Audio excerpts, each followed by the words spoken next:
Hello അസ്സാം വലൈക്കും welcome back to taste of Lakshadweep. അപ്പോൾ ഞാനിന്ന് വന്നിട്ടുള്ളത് ഒരു കോക്കനട്ട് പുഡിങ്ങിൻ്റെ റെസിപ്പിയുമായിട്ടാണ്. അടിപൊളി ടേസ്റ്റി ആയിട്ടുള്ളൊരു പുഡിങ്ങാണിത്. അപ്പോൾ ഞാനൊരു കപ്പ് തേങ്ങ എടുത്ത് മാറ്റി വെച്ചിട്ടുണ്ട്, തേങ്ങ ചിരകിയത്.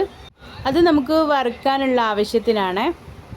പിന്നെ നമുക്ക് വേണ്ടത് ഒരു 4 കപ്പ് തേങ്ങാപ്പാലും കൂടിയാണ്. 1-ാം പാലും 2-ാം പാലുമാണ് ഞാൻ എടുത്തിട്ടുള്ളത്. കുറച്ച് കട്ടിക്ക് തന്നെ എടുത്തിട്ടുണ്ട് കേട്ടോ. 4 കപ്പ് തേങ്ങാപ്പാലിൽ നിന്ന് 1 കപ്പ് നമുക്കെടുത്ത് ഒരു പാത്രത്തിലേക്ക് മാറ്റി വെക്കാം. എന്നിട്ട് അതിലേക്ക് ഒരു 4-5 ടേബിൾ സ്പൂൺ കോൺഫ്ലോർ ഒന്ന് മിക്സ് ചെയ്ത് കൊടുക്കാം. കട്ടുകളൊന്നും ഇല്ലാതെ നന്നായിട്ട് മിക്സ് ചെയ്തതിന് ശേഷം നമുക്കിതൊരു സൈഡിലേക്ക് മാറ്റി വെക്കാം. അപ്പോൾ നമുക്കിനി തേങ്ങ വറുക്കാൻ വേണ്ടിയിട്ട് അതിലേക്ക് കുറച്ച് കാഷ്യൂ ഇട്ട് കൊടുക്കുക, കുറച്ച് കിസ്മിസും കൂടി ഇട്ട് കൊടുത്തിട്ട് നന്നായിട്ട് വറുത്തെടുക്കുക. അതിലേക്ക് തന്നെ നമുക്ക് കുറച്ച് നാളികേരം ഇട്ടിട്ട് അതും കൂടി നമുക്ക് നന്നായിട്ടൊന്ന് വറുത്തെടുക്കാം. അതിലേക്ക് ഞാനൊരു 150 ml കപ്പിൽ ഒരു 1.5 കപ്പ് പഞ്ചസാര എടുത്തിട്ടുണ്ട്.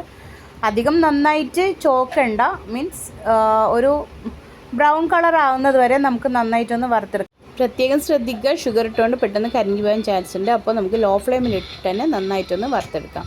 അപ്പോൾ ഇനി നമുക്കിതൊന്ന് സൈഡിലോട്ട് മാറ്റി വെക്കാം. പിന്നെ വീണ്ടും ഒരു പാൻ എടുത്തിട്ട് നമ്മൾ നേരത്തെ മാറ്റി വെച്ചിട്ടുള്ള തേങ്ങാപ്പാൽ അതിൽ വെച്ച് കൊടുക്കാം. അപ്പോൾ അതിലും ഞാനിതുപോലെ 1.5 കപ്പ് ഷുഗർ ഇട്ട് കൊടുക്കുന്നുണ്ട്. അതിൻ്റെ കൂടെ തന്നെ നമ്മുടെ കോൺഫ്ലവർ, നമ്മൾ മിക്സ് ചെയ്ത് വെച്ചിട്ടുള്ള കോൺഫ്ലവർ നമുക്ക് ഇതിലോട്ട് ചേർത്ത് കൊടുക്കാം. പിന്നെ ഒരിച്ചിരി ഉപ്പും കൂടി ചേർത്ത് കൊടുക്കുക, ഷുഗർ ഒന്ന് ബാലൻസ് ചെയ്യാൻ വേണ്ടിയിട്ടാണ്.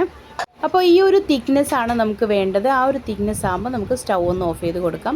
പിന്നെ നമുക്ക് ഗ്രീസ് ചെയ്ത് വെച്ചിട്ടുള്ള ഒരു സ്റ്റീൽ പാത്രത്തിൽ അല്ലെങ്കിൽ വേറൊരു എന്തെങ്കിലും കേക്കിൻ്റെ ടിന്നാണോ അങ്ങനെ എന്തെങ്കിലും ഉണ്ടെങ്കിൽ അതിൽ നമുക്കത് മാറ്റി വെക്കാം. ഡെക്കറേറ്റ് ചെയ്യാൻ വേണ്ടിയിട്ട് ഞാൻ അതിൽ കുറച്ച് നാളികേരം വറുത്തത് അതിലേക്ക് ഇട്ട് കൊടുക്കുന്നുണ്ട്. ഇത് ഭയങ്കര ടേസ്റ്റാണ് കേട്ടോ കഴിക്കാൻ. പിന്നെ നമ്മുടെ സെക്കൻഡ് മിക്സ് കൂടി നമുക്ക് ഇതിലേക്ക് ഒഴിച്ചു കൊടുക്കാം. അതിൻ്റെ മുകളിൽ ബാക്കി വന്നിട്ടുള്ള നാളികേരം കൂടി നമുക്ക് ഇട്ടിട്ട് ഗാർണിഷ് ചെയ്ത് കൊടുക്കാം. ഇനി ഇത് തണുക്കാൻ വേണ്ടിയിട്ട് നമുക്കൊരു 3-4 മണിക്കൂർ ഫ്രിഡ്ജിൽ വെച്ച് സെറ്റാക്കാം.